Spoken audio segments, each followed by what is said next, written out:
conspiratorially to Sarah. "Besides, it's a free dinner." Sarah laughed, but she silently prayed, for Southwind's sake, everything wasn't that good. Unfortunately, she'd heard the same thing about Riley's food from the grapevine. Her mother. Even though her mother lived 15 minutes away in Birmingham, she always seemed to know everything going on in Wheaton, Alabama, before Sarah did.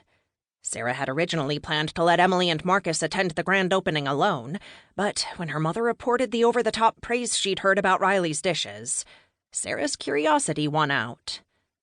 The moment she'd walked into Jane's place, her feelings had completely changed. The desire to taste Riley's food was gone. Instead, she wished she could go back out the front door, cross Main Street, and walk down the driveway beside the big house where the new Southwind was, until she reached the carriage house behind it.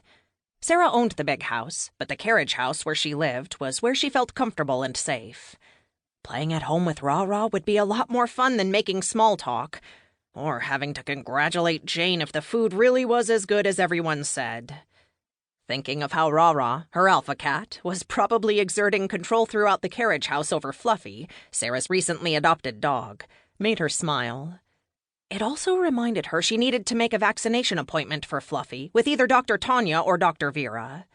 Sarah had been so busy accidentally finding herself in the midst of a flurry of murders in Wheaton that taking Fluffy to the vet had completely slipped her mind. With their clinic located in the remodeled house next door to Jane's place, she had no excuse for not running Fluffy by for her shot. "Hate to interrupt your checked-out moment, but you need to move up," a voice behind Sarah said. Flustered at being caught daydreaming, Sarah muttered, "Sorry." She glanced over her shoulder while she closed the gap in the line. Her friend Jacob Hightower grinned at her with a smile that not only sat on his lips, but reached his blue eyes. Having not seen much of him since the fire that temporarily put his job as a line cook at the original Southwind Strip Center location on hold, she was glad to run into him tonight.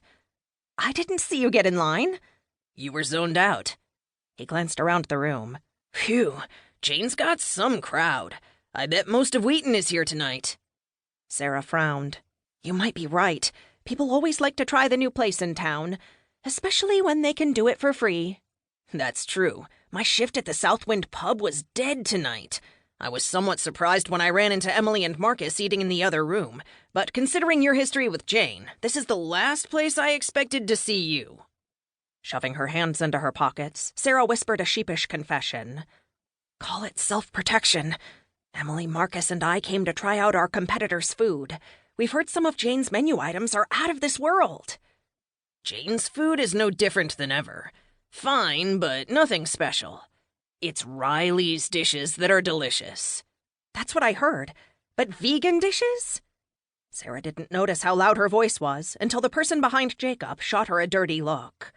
Her attempt at apologizing drew stares from more people, until she realized she was standing in front of the plates, and they wanted her to get on with making her selections. She took 2 clear plastic plates from the pile at the end of the table and handed one to Jacob. As she served herself, she realized another reason the line was moving so slowly. Riley Miller stood at the midpoint of the long buffet table, explaining to each group of guests what they were about to taste. Sarah couldn't help but stare at her. Riley's ease and sense of assurance reminded her of how Emily effortlessly worked crowds when she did food demonstrations.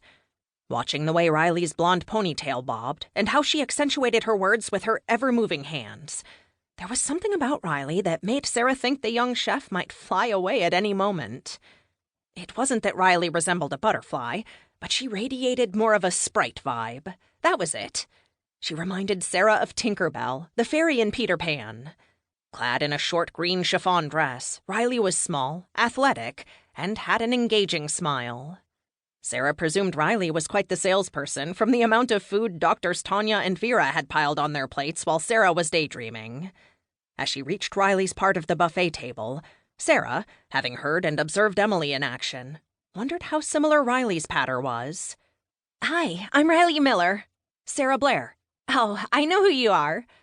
Sarah cringed. She knew something like, "You're the one who helped solve that murder recently," was probably coming. "You're Chef Emily's sister. You know my friend Grace, Chef Emily's sous chef? She raves about Emily." So much for letting her little bit of success unraveling a few murders go to her head. At least Sarah agreed with Grace.